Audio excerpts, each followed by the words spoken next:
Ben driver ama halaba matungda ben shu hijack tawkiba thoudok ta senaba mioi ama ngasi ayuk pung 3:30 rom taba matamda Jiribam district police na borobeka subdivision gi manung chanba munkhang thal khulda koisillaga thi humba chathabada phare hairi Jiribam district police ki SPM amubina thokpa chero laman hai pharba nupa adugi maming MD Inuddin chahi kunteret LS Papu Laskar apokba Rajiuddin kawi mahag Jiribam gi Kasimpur da laibani hairi misi adugi matang da police na lokhat kiba FIR number 0301 2018 Jiribam police under section 382 34 IPC 302 su amuk hapsin ki serol aduna makhata na hai yahat pada senabani hai mioi adu ngasi ayuk pung 5:30 rom taba matamda Jiribam district police na phabani hairi pharba mioi asina amang sahi gi January 9 da Jiribam parking dagi none phawba Maruti Ben AS 11cc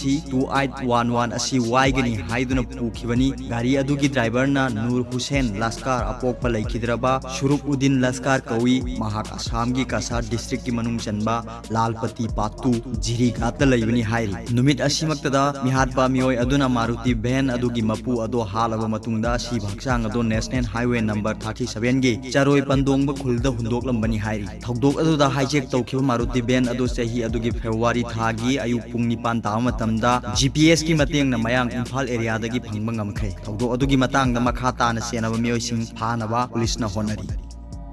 aroi bada video sibu yengbiri bu khuding mapu thagatchai